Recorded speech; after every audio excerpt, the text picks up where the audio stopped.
ഇന്ന് ഒരു കഥകളി പെയിൻറ്റിംഗ് ആണ് കേട്ടോ ചെയ്യാൻ പോകുന്നത്. അപ്പോൾ ഈ പെയിൻറ്റിങ് ചെയ്യുന്നത് ഒരു കാർഡ്ബോർഡിലാണ്.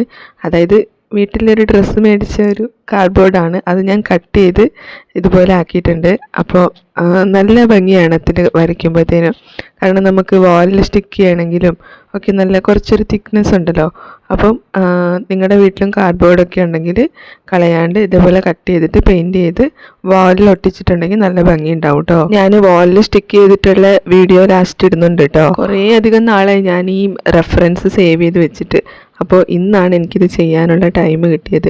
കാരണം കുറേ അധികം ഡീറ്റെയിലിങ്ങും കാര്യങ്ങളൊക്കെ ഉള്ളതുകൊണ്ട് കുറച്ച് ടൈം കൂടുതൽ വേണം. ശരിക്കും ഇങ്ങനെ ട്രഡീഷണൽ ആയിട്ടുള്ള പെയിൻറ്റിംഗ് ഒക്കെ ചെയ്ത് വാളിൽ സ്റ്റിക്ക് ചെയ്യുമ്പോഴത്തേനും ഒരു പ്രത്യേക ഭംഗിയായിരിക്കും അല്ലേ.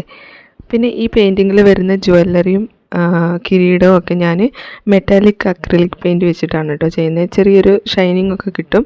പിന്നെ ഞാൻ ഉദ്ദേശിച്ചത്രയും ഷൈനിങ് വന്നിട്ടില്ല. പിന്നെ എന്തായാലും കുഴപ്പമില്ലായിരുന്നു, നല്ല ഭംഗിയുണ്ടായിരുന്നു കാണാൻ. ആ ഒരു ഷൈനിങ് കിട്ടുന്നത് കൊണ്ട് കിരീടവും ജ്വല്ലറിയും ഒക്കെ നല്ല ഹൈലൈറ്റ് ആയിട്ട് നിൽക്കുന്നുണ്ടായിരുന്നു. ഈ പെയിൻറ്റിങ്ങിൻ്റെ ബാക്ക്ഗ്രൗണ്ട് ഞാൻ നല്ല കളർഫുൾ ആക്കിയിട്ടാണ് കേട്ടോ ചെയ്തത്. ഒരു 4-5 കളേഴ്സ് ഞാൻ കൊടുത്തിട്ട് ചെയ്ത ഒരു ബാക്ക്ഗ്രൗണ്ട് ആയിരുന്നു കേട്ടോ. ഈ മെറ്റാലിക് പെയിൻറ്റിൻ്റെ ഷൈനിങ് എടുത്ത് കാണാൻ വേണ്ടിയിട്ട് ഞാൻ ലാസ്റ്റ് ഒരു വീഡിയോ ഇട്ടിട്ടുണ്ട് കേട്ടോ. നിങ്ങൾക്കത് ഡിഫറൻസ് മനസ്സിലാവുന്നുണ്ടോ എന്നൊക്കെ കമൻറ്റ് ചെയ്യണേ. അപ്പോൾ ഈ കളർഫുൾ ബാക്ക്ഗ്രൗണ്ടും പിന്നെ പെയിൻറ്റിങ്ങും നിങ്ങൾക്ക് ഇഷ്ടപ്പെട്ടാലും ഇല്ലെങ്കിലും കമൻറ്റ് ചെയ്യണേ. പിന്നെ ലൈക്ക് ചെയ്യണം, സബ്സ്ക്രൈബും ചെയ്യാൻ മറക്കല്ലേ. നിങ്ങൾ സബ്സ്ക്രൈബും ലൈക്കും കമൻറ്റും ഒക്കെ ചെയ്താലേ എനിക്ക് മുമ്പോട്ട് വീഡിയോ ഇടാനുള്ള ഒരു ഇൻസ്പിറേഷൻ കിട്ടുള്ളൂ.